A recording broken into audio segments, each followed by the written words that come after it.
হযরত ঈসা আলাইহিস সালাতু ওয়াস সালাম তিনি এক পথ দিয়ে রওনা করলেন, বহু দূরে যাবেন ঈসা আলাইহিস সালাম। সঙ্গী হয়ে গেল তিনি আর একজন উম্মত। সঙ্গী হয়ে যাওয়ার পরে ঈসা আলাইহিস সালাতু ওয়াস সালাম এবং সেই সঙ্গী তারা দুইজন বহু পথ অতিক্রম করার পরে ঈসা নবীর কাছে 3টা রুটি ছিল। একটা একটা করে দুইজনে 2টা রুটি খাওয়ার পরে ঈসা আলাইহিস সালাম নদীর মধ্যে গেলেন পানি পান করার জন্য। উনি নদীর মধ্যে পানি পান করে আসার পরে দেখতেছে বাকি রুটিটা আর নাই।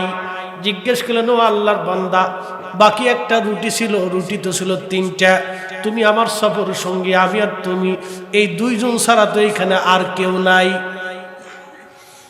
এই দুইজন ছাড়া তো এখানে আর কেউ নাই, বাকি রুটিটা কোথায় চলে গেল? ওই উম্মত ডাক দেখে, হুজুর বাকি রুটি কোন জায়গায় গেছে আমি কইতে পারি না। দেখেন কত বড় ডাকাত। হযরত ঈসা আলাইহিস সালাম তার সাথে নিয়ে আবার রওনা দিলেন। বহুদূর যাওয়ার পরে ঈসা রুহুল্লাহ আলাইহিস সালাতু ওয়াস সালাম একটা হরিণকে দেখলেন 2টা বাচ্চা নিয়ে রওনা করছে। হযরত ঈসা নবী হরিণের বাচ্চাকে ডাকলেন, এদিকে আসো। একটা হরিণের বাচ্চা আল্লাহর নবীর সামনে দৌড়ায় চলে আসলো। একবার জোরে বলা যাবে কি মারহাবা? হরিণের বাচ্চা দৌড়ে আসছে। আমাদের নবী বিশুদ্ধ ঘটনার ভিতরে আসছে। ইমাম বাইহাকি দালাইলুন নবুয়াতের মধ্যে বিশুদ্ধ সনদে হাদিস খানা লেখছেন, আমাদের নবী একদিন রাস্তা দিয়ে যাচ্ছিলেন, এমন সময় একটা হরিণ, মা হরিণ রাস্তার পাশে বাঁধা ছিল। মা হরিণ নবীজিকে সালাম দিল, আসসালামু আলাইকা ইয়া রাসূলুল্লাহ। আমার দেশের নজদি মার্কা মৌলবীরা এই ঘটনাকে জাল ঘটনা বলে থাকে। কানার ঘরের কানা, কিয়ামত পর্যন্ত টাইম দিয়ে গেলাম, এই ঘটনাকে যদি জাল প্রমাণ করতে পারো ফরিদি সাহেব হাতে ছুরি পড়বে, ঘড়ি পড়বে না। আর যদি তোমরা প্রমাণ করতে না পারো তাহলে জুতার বাড়ি একটাও কিন্তু মাটিতে পড়বে না। আমার নবীর ইজ্জতের চাদর ধরে টানলে আমরা মুসলমান বরদাস্ত করব না। কথা কোন ঠিক কিনা? এই ঘটনা অনেক সিরাত পীরদের কিতাবের মধ্যে লেখছে। আমি কয়জনের নাম বলবো? নাম বলতে গেলে ওয়াজের সময় শেষ হয়ে যাবে। পুটিয়ার মুসলমান আপনারা শুনিয়া যান। হরিণ নবীজিকে সালাম দিল। আল্লাহর নবী দাঁড়াইলেন। হরিণ বলে, হুজুর ক্ষমা করবেন, আপনাকে দাঁড়া করাইছি। বলে, কি জন্য দাঁড়া করাইছো? হরিণ বলো। হরিণটা ডাক দেয়, বলি, ইয়া রাসূলুল্লাহ, একজন লোক আমাকে জঙ্গল থেকে ধরে নিয়ে আসছে। হুজুর আমার 2টা বাচ্চা আছে, আমার 2টা বাচ্চা পাহাড়ের মধ্যে কোনায় পড়ে আছে। নবী গো, ওরা আমার সন্তান। ইয়া রাসূলুল্লাহ, আমি মা, ওরা না খেয়ে আছে, আপনি আমাকে একটু ছেড়ে দেন। নবী গো, আমার সন্তানদেরকে দুধ পান করাইয়া আমি আবার ফিরে আসব। যুবক রে, মা কি জিনিস সেখান থেকে তুমি শিখে যাও। মা কি জিনিস তুমি এখান থেকে শিখো। একটা হরিণের কলিজার ভিতরে সন্তানের প্রতি কি পরিমাণে দরদ। নবীজির কদমে হরিণটা কাঁদে, বলে, হুজুর দয়া করে আপনি আমারে ছেড়ে দেন, আমি আমার সন্তানদেরকে দুধ পান করে আবার আপনার কদমে ফিরে আসব। যুবক রে, তুমি মাকে কষ্ট দাও, মাকে ধমক দাও, মাকে গালি দাও। গভীর রাত্রে করে তুমি ঘরে ফিরে আসো, মা ঘরের মধ্যে পায়চারা করতে থাকে। গভীর রাত্রে ভরে তুমি ঘরে ফিরে আসো, মা পায়চারা করে। ভালো কথা বললে মাকে ধমক দাও। যুবক রে, আল্লাহর আরশে মুআল্লা তখন কাঁপতে থাকে। আমার মালিক তোমার সঙ্গে সম্পর্ক ছিন্ন করতে চায়। বন্ধুরে, মাকে কষ্ট দিবি না, মাকে ধমক দিবি না, বলে দিয়ে যায়। মাকে ধমক দিবি না, বাবাকে গালি দিবি না, তোর কপাল নষ্ট হবে, তকদির ধ্বংস হয়ে যাবে, চিরকাল ধ্বংস হয়ে যাবি। তোর জীবনের কোনো আমল তোকে জান্নাতে নিতে পারবে না, তোর জীবনের কোনো বুজুর্গি তোমাকে জান্নাতে নিতে পারবে না। যদি বাবা মাকে বেজার করে একবার কবরে চলে যাও, তোমার দুনিয়াও বরবাদ হবে, কবরও বরবাদ হবে, হাসরের মাঠ তোমার জন্য বরবাদ হবে। কথা বলেন ঠিক কিনা?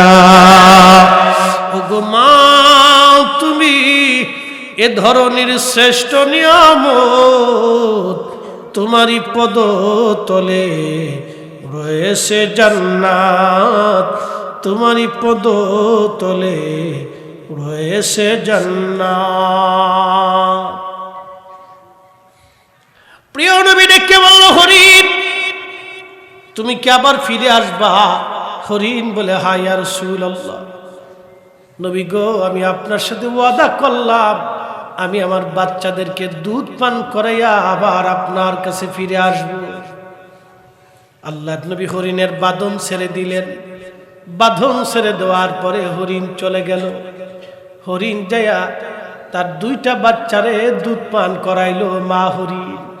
যুবকরে, মা চিনে যাও, একটা হরিণের কলিজায় মায়ের প্রতি যদি এমন দরদ হয়, তাহলে মা সন্তানকে কি পরিমাণে ভালোবাসে। বন্ধুরে, মনোযোগ দিয়ে কথাগুলি আর শুনে যাবেন। বাজার দলিল দিয়ে মানুষকে বোঝানো যায় না। এটা এমন একটা ঘটনা নবীর জীবনে ঘটেছিল। ইমাম বাইহাকি রাহমাতুল্লাহি আলাইহি বিশুদ্ধ সনদে দালাইলুন নবুয়াতের মধ্যে ঘটনাখানা লিখেছেন। আমার নবী যে নবী, আমাদের নবী আখেরি নবী, তার প্রমাণ দিতে যাইয়া ইমাম বাইহাকি কিতাবের মধ্যে লেখে, হরিণ চলে গেছে দুধ পান করাইতে। মালিক উঠে আসছে, উঠে এসে দেখতেছে তার এখানে হরিণ নাই। মালিক এসে নবীকে সালাম দিল। নবীজি বললেন, তুমি কি হরিণ ধরে আনছো? বলে, হ্যাঁ ইয়া রাসূলুল্লাহ, আমি হরিণ ধরে আনছিলাম। আল্লাহর নবী, হরিণ কোথায় গেল? বলে, হরিণ আমি ছেড়ে দিয়েছি, হরিণ আবার আমার কাছে ফিরে আসবে। শোনো, তুমি হরিণটাকে ধরে নিয়ে আসছো, তার দুইটা বাচ্চা আছে। হরিণ আমার কাছে অভিযোগ করেছে তুমি তাকে ধরে নিয়ে আসছো তার দুইটা বাচ্চাকে দুধ পান করানোর জন্য। হরিণ আমার কাছ থেকে বিদায় নিয়ে গেছে, হরিণ আবার ফিরে আসবে। বলে, ইয়া রাসূলুল্লাহ, কি করে হরিণ আবার ফিরে আসবে বলেন? একটা প্রাণী চলে যাওয়ার পরে কি আর ফিরে আসে? আল্লাহর নবী বললেন, হ্যাঁ, সে আমার সাথে ওয়াদা করছে হরিণ আবার ফিরে আসবে। একবার জোরে বলা যাবে কি ইয়া রাসূলুল্লাহ? শ্রেষ্ঠ নবী দিলাম রে তরিয়ে নিতে রোজা হাসরে, পথ না ভুলি তাই তো দিলে পাক কুরআনের বাণী। খুদা তোমার মেঘের বাণী। বলেন, সুন্দর ফুল সুন্দর ফল, মিঠা নদীর পানি, খুদা তোমার মেঘের, খুদা তোমার মেঘের বাণী। ওই ব্যক্তি বলে, হুজুর তাহলে দেখি হরিণ ফিরে আসে কিনা। বলে, তুমি দাঁড়াও, হরিণ আবার আসবে। সে আমার সাথে ওয়াদা করছে বাচ্চাদেরকে দুধ পান করে ফিরে আসবে। চিৎকার মেরে জোরে বলবেন আল্লাহু আকবার। হায় হায় হায়, বিড়াল, কুত্তা, ছাগল। আচ্ছা, আপনারা বলেন, বিড়াল কি অপারেশন সম্পর্কে কিছু জানে? হ্যাঁ। আচ্ছা, আপনার বাড়ির গরুটা, সে কি মানুষের চিকিৎসা সম্পর্কে তার কোনো জ্ঞান আছে? নাই নাই। গরুর যেমন ডাক্তারের চিকিৎসা বিদ্যা সম্পর্কে যেমন জ্ঞান নাই, আমরা সাধারণ মানুষ হইয়া নবীর এলেম নিয়ে যারা প্রশ্ন তোলে, ওরা ওই রকম গরু গাধার মতো। হাত উঁচু করে বলেন ঠিক কিনা? গরু গাধার মতো। গরু গাধায় যেমন ওই চিকিৎসা বিদ্যায় ওর যেমন কোনো দখল নাই, আমার দেশের কিছু গরু গাধা আছে, এরা বিরাট বড় সাইকুল হাদিস হইয়া আমার রাসূলের ইলম নিয়ে যারা প্রশ্ন তুলে, আল্লাহর কসম করে বলি, আসমানের মালিকের কসম করে বলি, জমিনের মালিকের কসম করে বলি, সৃষ্টির মালিকের কসম করে বলতেছি, আল্লাহর রাসূলের ইলম নিয়ে যারা প্রশ্ন তুলে ওরা গরু গাধার মতো। কথা কয়।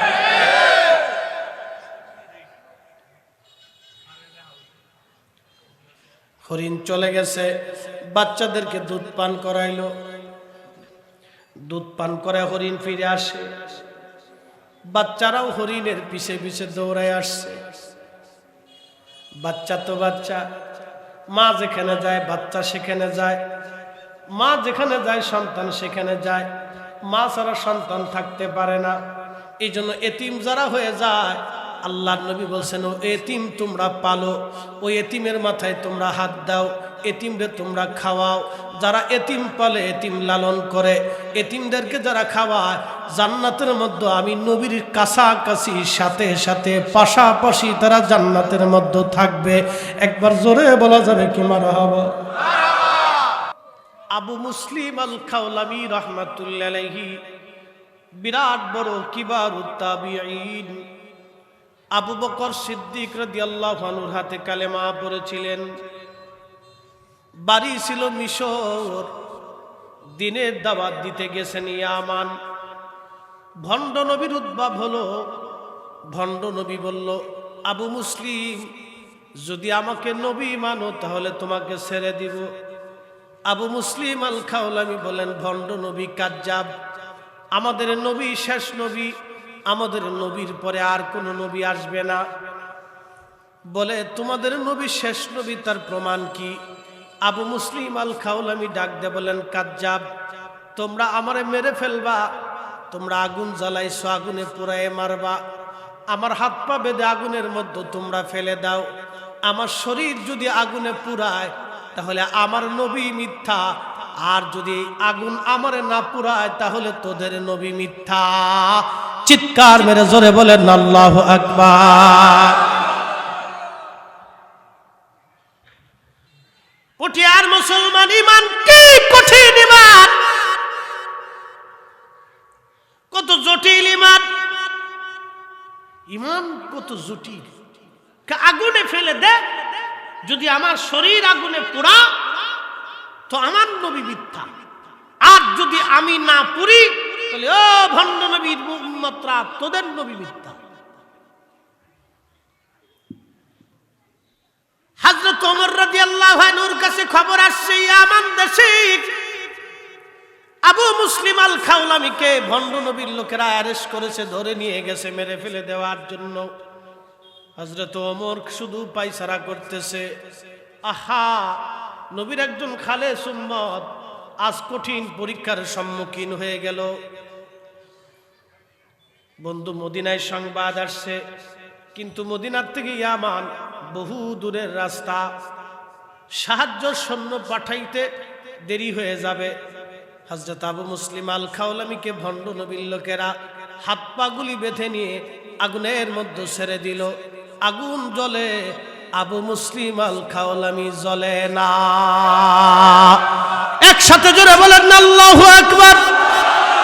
চিৎকার মেরে বলেন না ইয়া রাসূলুল্লাহ। নবীর উপরে ঈমান আনলে সেইভাবে নবীর উপরে ঈমান আনতে হবে। নরসিংদীবাসী সামাম পৃথিবীর সব এক পাশে দিয়ে দিবেন, সব ফেরেশতা, সব জিন, সব মানুষ, সব নবী, সব রাসূল, সব মাখলুক, সব সৃষ্টি এক পাল্লায় দিয়ে দিবেন। আমাদের নবীকে আর এক পাল্লায় দিয়ে রাখবেন, আমাদের নবীর ওজনের সমান হবে না। কথা বলেন ঠিক কিনা? ওই নবীর শান নিয়ে যারা ছোটখাটো করে বক্তব্য দেয়, বুঝবেন ওই হুজুরের মতো শয়তান হুজুর আর দুনিয়াতে একটাও নাই। ওটা হুজুর না, ওটা শয়তানের দালাল। কথা ক্লিয়ার না? ভেজাল আছে? একবার পরিষ্কার। জিলির দালাল। চেহারা মাশাআল্লাহ যত সুন্দরী হোক, ও ফুটফুটে সুন্দর। আগেরটা বললাম। প্রিয় মুসলমান যুবক ভাইরা, শিবপুরের মুসলমান, মাইকের আওয়াজ বহু দূরে যায়, কথাগুলি শুনে যাবেন। হায় হায় হায়, আবু মুসলিম আল খাওলামি ঈমান কত মজবুত। সেই দিন আবু মুসলিম আল খাওলামি আগুনের মধ্যে পড়ে গেল, ফেলে দেয়া হলো। আগুন জ্বলে, কিন্তু আবু মুসলিম আল খাওলামি জ্বলে না। কোরআন বলতেছে, আলা ইন্না আউলিয়া আউলিয়া আল্লাহি লা খাউফুন আলাইহিম ওয়ালা হুম ইয়াহজানুন।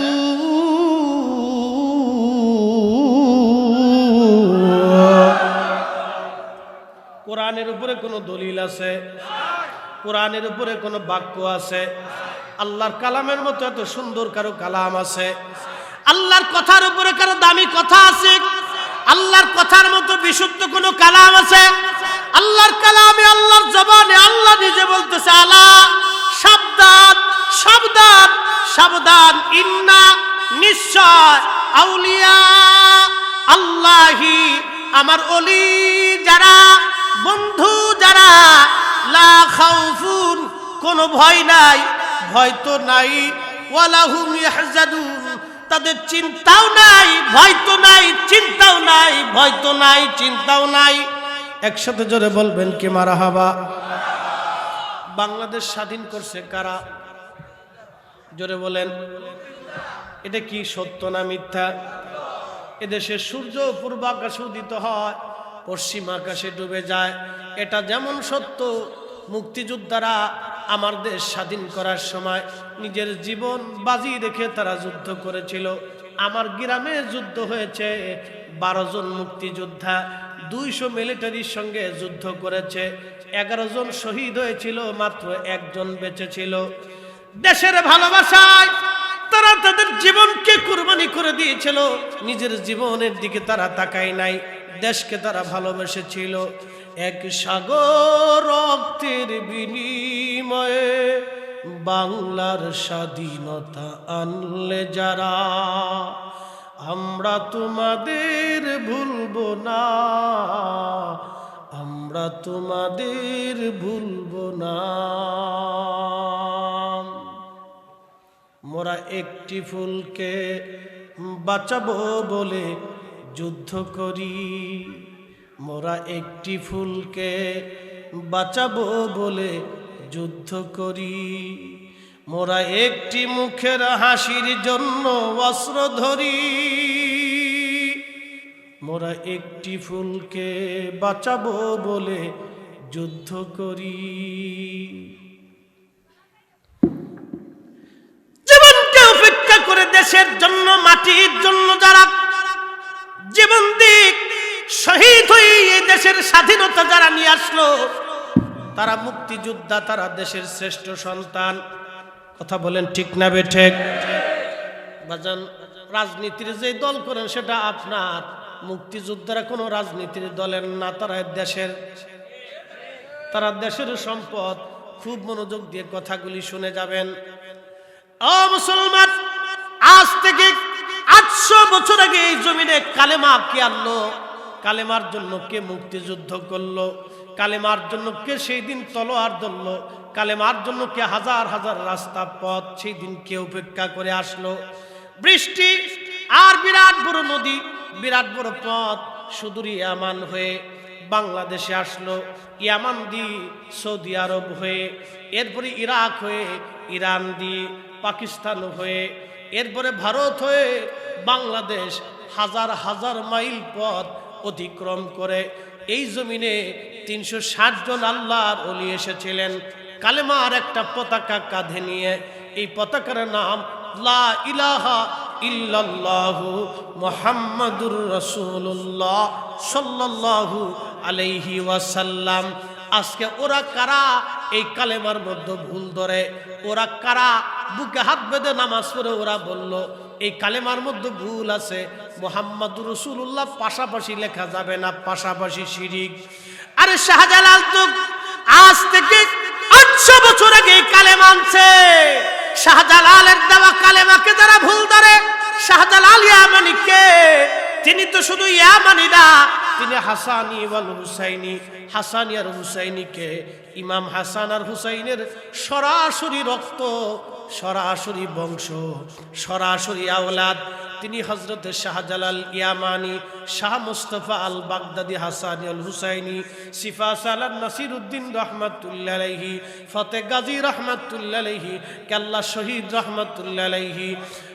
মুসলমান খুব মনোযোগ দিয়ে যাবেন, এরা রাসূল বংশের সন্তান, এদের মাহদী দুনিয়াতে আসবে। আল্লাহ রাসূল বললেন, ও আমার উম্মতেরা তোমরা শোনো, পৃথিবীর হায়াত যদি একদিনও বাকি থাকে, ওই একদিন থেকে আল্লাহ 1001 বছরের সমান করে আল্লাহ পৃথিবীতে ইমাম মাহদীকে দুনিয়াতে আনবে। ইমাম মাহদী দুনিয়ার অন্য কোনো রক্তের মধ্যে আসবে না। আমার ফাতেমার 2 আওলাদ হাসান আর হুসাইনের রক্তের মাধ্যমে আমার মাহদী দুনিয়াতে আসবে। ইমাম মাহদী 40 বছর বয়স পর্যন্ত সে মাঠে ময়দানে উট দুম্বা ছাগল ভেড়া চড়াবে। মরুভূমির মধ্যে বেদুইন পল্লীতে তার জন্ম হবে। ও মুসলমান, দুনিয়ার গতানুগতিক লেখাপড়া, যুদ্ধবিদ্যা, উলুমুল হাদিস, উলুমুল ফিক, উলুমুল তাফাসির, উলুমুল কেরাত, দুনিয়ার কোনো বিদ্যায় সে পারদর্শী হবে না। কোনো মাদ্রাসায় মক্তবে সে লেখাপড়া করবে না, কোনো প্রতিষ্ঠানে সে শিখবে না, তার উস্তাদ কেউ হবে না। সে এই 40টা বছর খালি উট দুম্বা ছাগল চড়াবে, হাবা গুবার মতো তারে দেখা যাবে। ইমাম মাহদীর বাবার নাম আব্দুল্লাহ, ওনার নাম হবে মুহাম্মদ। নবী বলতেছেন আমার উম্মত, কিন্তু তার পরিচয় ইমাম মাহদী। একটা রজনীর ভিতরে আমার আল্লাহ ইমাম মাহদীর কালবের ভিতরে আসমান জগৎ থেকে এলেমগুলি আমার মাহদীর কালবের ভিতরে আল্লাহ ঢুকাই দিবে। সৃষ্টির সমস্ত এলেমগুলি আল্লাহ আমার মাহদীর কালবের মধ্যে আল্লাহ ঢুকাই দিবে। সারা পৃথিবীতে আমি যেই রকম কালেমার হক প্রতিষ্ঠিত করেছি, আমার মাহদী তামাম দুনিয়াতে লা ইলাহা ইল্লাল্লাহু মুহাম্মাদুর রাসূলুল্লাহ সাল্লাল্লাহু আলাইহি ওয়াসাল্লাম, এই কালেমা তামাম পৃথিবীতে আমার মাহদী উড়াইয়া দিবে। তামাম পৃথিবীতে ইসলামী আইন চালু হয়ে যাবে। একবার জোরে বলা যাবে কি মারহাবা।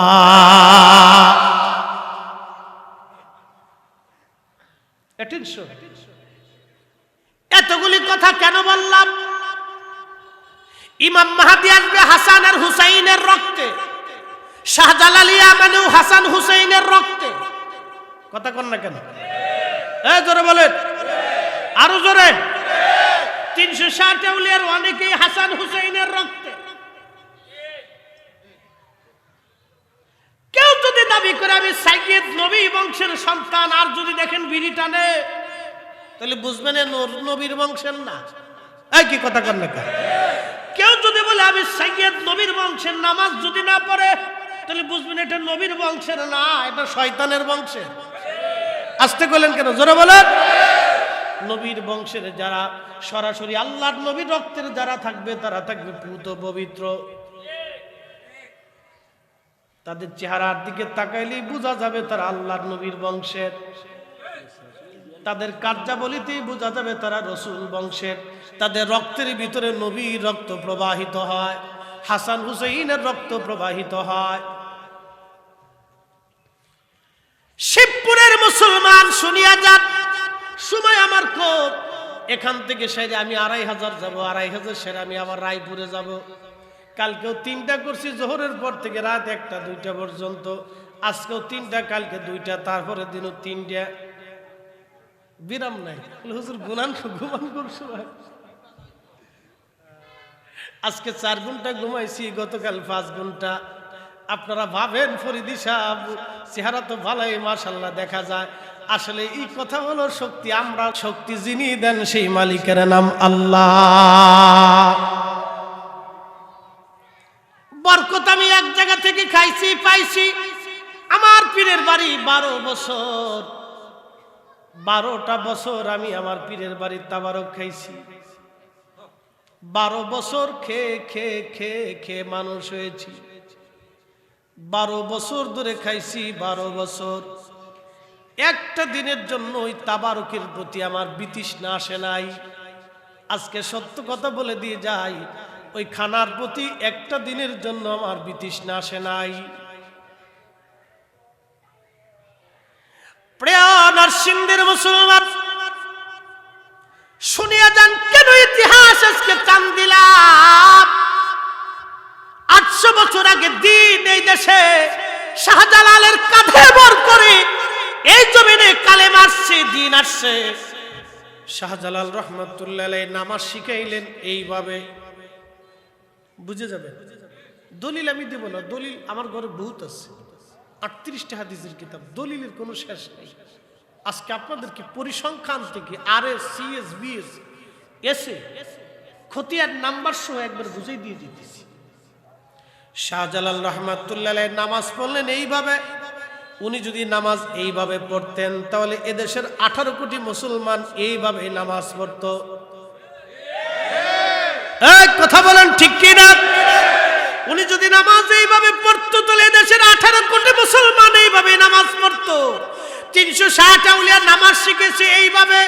নামাজে আস্তে আমিন বলতে শিখিয়েছে, তারাবি শিখিয়েছে 20 রাকাত, নামাজের পরে দোয়া শিখিয়ে গেছে। উন্ডা শিখাইছে বিদায় আজও দোয়া চালু আছে। উন্ডা না শিখাইলে দোয়া চালু হইতো না। ও নবীর উম্মত, উন্ডা শিখাইছেন, দোয়া চালু আছে। আজ ওরা কারা আমার দোয়া চুরি করতে চায়, আমার নামাজ চুরি করতে চায়, আমার মসজিদে ভেজাল বাঁধাইলো। ভাই পুতে ভেজাল, ভাই ভাই ভেজাল, বাপ পুতে ভেজাল, সন্তান বাবায় ভেজাল, মাই ছেলে ভেজাল, মাই মেয়ে ভেজাল, ইমাম মুসল্লি ভেজাল, গ্রামে গ্রামে ভেজাল, বন্ধু বন্ধু ভেজাল, এলাকায় এলাকায় ভেজাল। তার মানে বোঝা গেল ওরাই শয়তানের দালাল। কষ্ট হয়েছে? বলবেন হুজুর হয় ওরা ঠিক না শাহজালাল ঠিক? কে ঠিক? কে ঠিক? কে ঠিক? উনার রক্ত, রসুলের রক্ত উনার শরীরে প্রবাহিত হচ্ছে। দিন উনি বুঝে নাই। 1450 বছর পরে এসে তুমি আমার দিন বুঝাইতে চাইছো, বলদা পাইছো নাকি?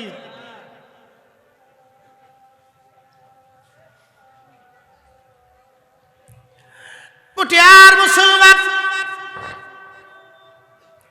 খুবই মনোযোগ দিয়ে শুনিয়ে যান।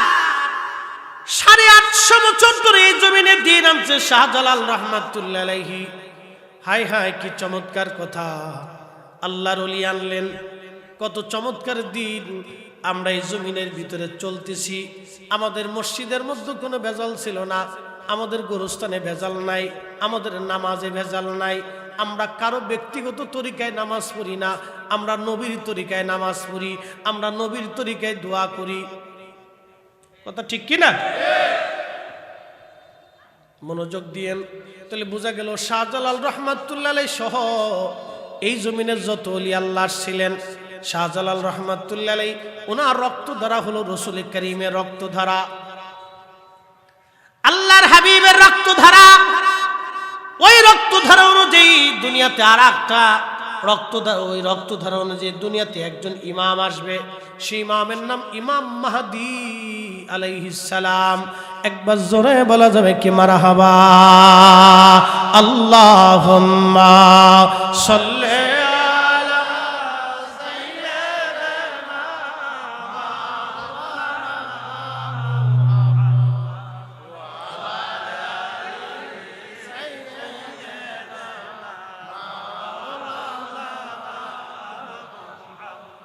ওলি আল্লাহর বাংলাদেশ, শহীদ গাজীর বাংলাদেশ, রহম করো আল্লাহ, রহম করো আল্লাহ। এই ওলি আল্লাহর বাংলাদেশ, শহীদ গাজীর বাংলাদেশ, রহম করো আল্লাহ, রহম করো আল্লাহ। এই শাহজালালের বাংলাদেশ, শাহপরানের বাংলাদেশ, রহম করো আল্লাহ, রহম করো আল্লাহ। শাহজালাল রহমাতুল্লাহ আলাইহি জায়নামাজ দিয়ে নদী পার হইছে। সুবহানাল্লাহ। বাড়ি যাইয়া কি দিয়ে? বর্তমানে সুরমা নদী আর 800 বছর আগের সুরমা নদী কিন্তু এক নদী ছিল না।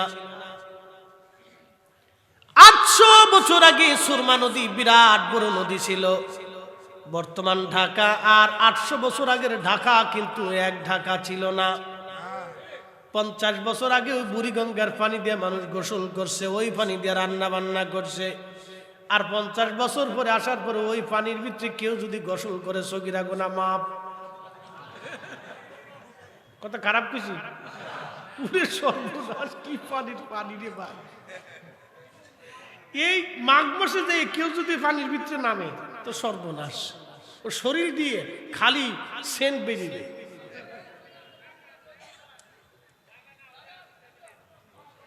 বসি, আমরা বসে পড়ি।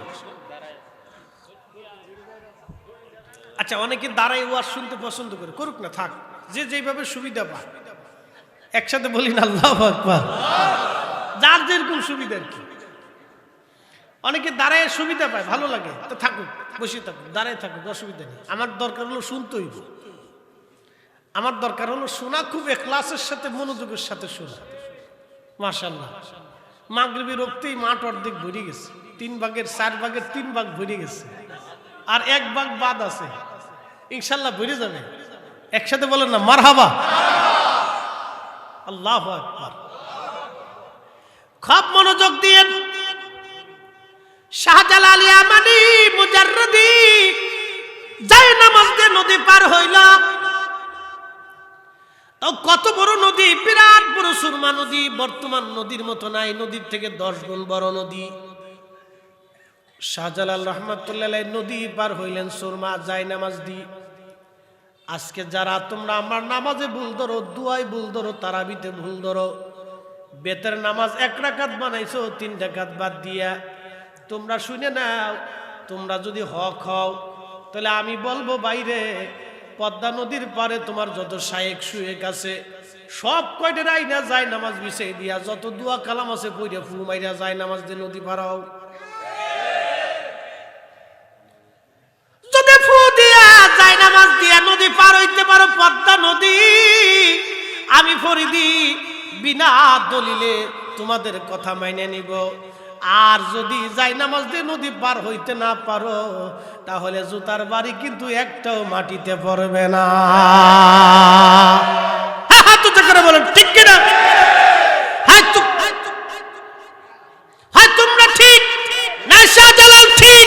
যদি শাহজালাল ঠিক হয় তো তোমরা বেঠিক, তোমরা ঠিক হলে শাহজালাল বেঠিক, আর শাহজালাল যদি বেঠিক হয়ে থাকে তো যাই নামাজ দিয়ে পদ্মা নদী পার হও।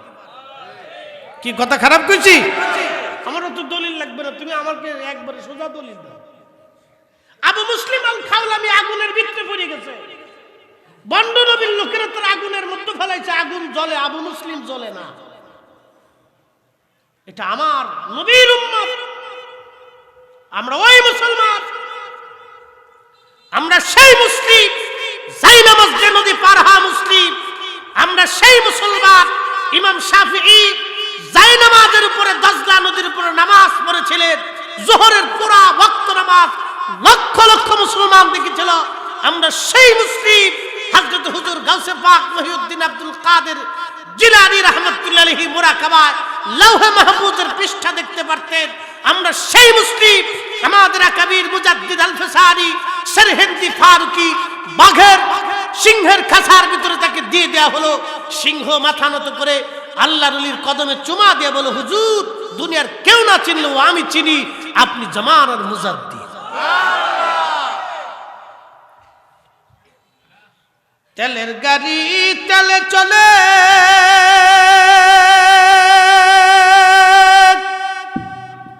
হাওয়ার গাড়ি হাওয়ায় উড়ে, বিনা তেলে চালায় গাড়ি নবী সুলাইমান। আমরা সেই মুসলমান, আমরা সেই মুসলমান। লা ইলাহা ইল্লাল্লাহ, জোরে লা ইলাহা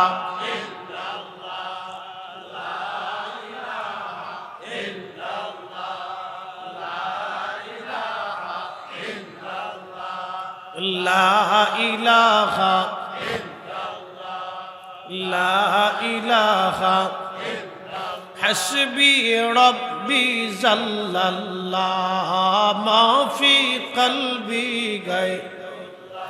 আহা নূর মুহাম্মদ, বলি নূর মুহাম্মদ, বলি লা ইলাহা ইল্লাল্লাহ, লা ইলাহা ও লা ইলাহা ও লা ইলাহা লা ইলাহা ইলাহা ইল্লাল্লাহু মুহাম্মাদুর রাসূলুল্লাহ সাল্লাল্লাহু আলাইহি ওয়াসাল্লাম। আবু মুসলিম আল খাওলামি রাহমাতুল্লাহি আলাইহি, আগুন জ্বলে রে আবু মুসলিম জ্বলে না। ভণ্ড নবীর লোকেরা ডাক দেখায়, দেখছো নি সর্বনাশ, আবু মুসলিম আগুনের ভিতরে, আগুন জ্বলতেছে, সে জ্বলে না। ওরা পালিয়ে চলে গেল, কিন্তু কিছু লোকের ঈমান রয়ে গেল। তারা কালেমা বদলাইয়া আবু মুসলিম আল খাওলামির দলে আসিয়া আখিরি নবীর উপরে ঈমান আনিয়া তারা আবার মুসলমান হয়ে গেল। কিন্তু বাকিদের ঈমান আর আসলো না। এই দৃশ্য দেখার পরেও কেউ কেউ ঈমান মানে নাই। তার মানে বোঝা গেল গো, নবীর উম্মতের ভিতরে এমন কেউ আছে যারা আল্লাহর ওলিদের এই আল্লাহ প্রদত্ত ক্ষমতা দেখবে কিন্তু মানবে না। কিছু মানবে, কিছু মানবে না।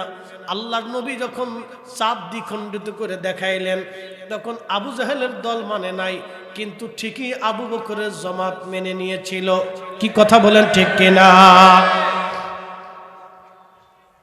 আবু জাহেল ডাক দেখে, মক্কাবাসী শুনছা চাঁদের জায়গা চাঁদ ঠিক আছে, কিন্তু মুহাম্মদ তোমাদের চোখের উপরে জাদু মারছে। দেখছেন, শয়তান কিন্তু ওই সময় ছিল, শয়তানের যুক্তিও কিন্তু চমৎকার। কি শয়তানের শয়তান দেখেন, চালাক কত। চাঁদের জায়গা চাঁদ ঠিক আছে রে মক্কাবাসী, মুহাম্মদ তোমাদের চোখের উপরে জাদু মারছে।